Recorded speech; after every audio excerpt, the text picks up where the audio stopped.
नमस्कार बच्चों, स्वागत है आप सभी का व्याकरण की दुनिया में।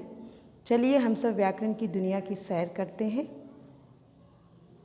यहाँ कुछ चित्र दिए गए हैं जिसे आप सभी ध्यान से देखिए और समझने की कोशिश करिए कि क्या बताया जा रहा है।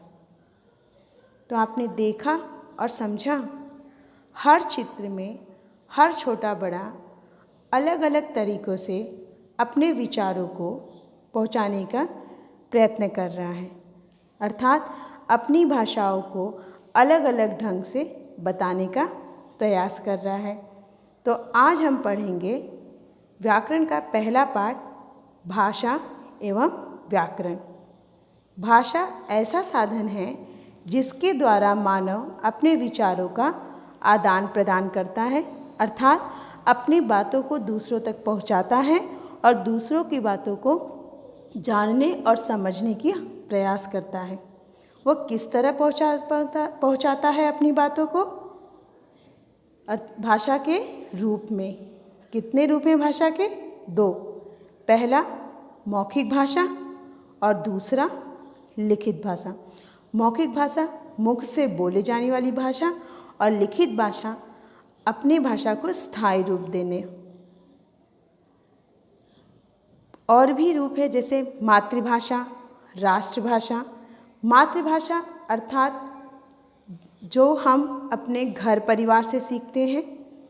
राष्ट्रभाषा अर्थात किसी देश की भाषा जहाँ पर अधिक से अधिक लोगों के द्वारा भाषा का प्रयोग किया जाता है, चाहे वो बोलचाल में, चाहे अपने कामकाज में, तो उसे राष्ट्रभाषा कहा जाता है। हमारे भारत देश की राष्ट्रभाषा है हिंदी। इस कारण हिंदी भाषा का अपना महत्व है। हिंदी भाषा प्रतिवर्ष 14 सितंबर के दिन हिंदी दिवस मनाया जाता है।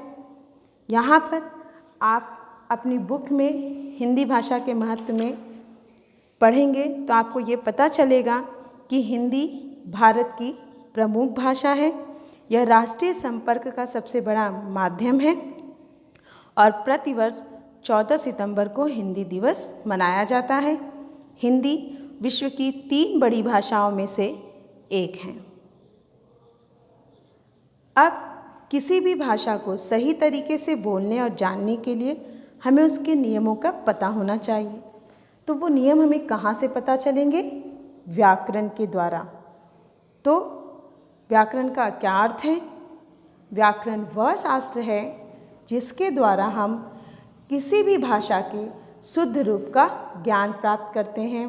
व्याकरण हमें यह बताता है कि किसी भी भाषा के बोलने और लिखने के सही नियम क्या है। तो यहाँ पर व्याकरण को जानने के लिए सबसे पहले हमें उसके अंग के बारे में जानना होगा। तो व्याकरण के कितने अंग हैं? व्याकरण के कुल 3 अंग हैं। पहला वर्ण विचार, दूसरा शब्द विचार, तीसरा वाक्य विचार। बगल में देखेंगे आप कि कुछ उदाहरण दिए गए हैं।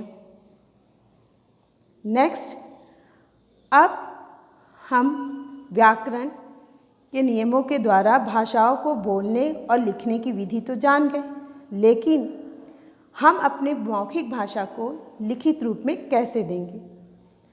तो अपनी भाषा को लिखित रूप देने के लिए हम कुछ चिन्हों का प्रयोग करते हैं। यही चिन्ह क्या कहलाती है? लिपि। अक्षरों या वर्णों के चिन्हों को लिखने की विधि लिपि कहलाती है।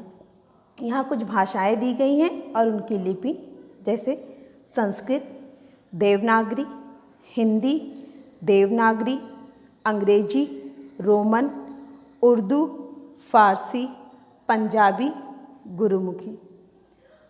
अगला शीर्षक है बोली।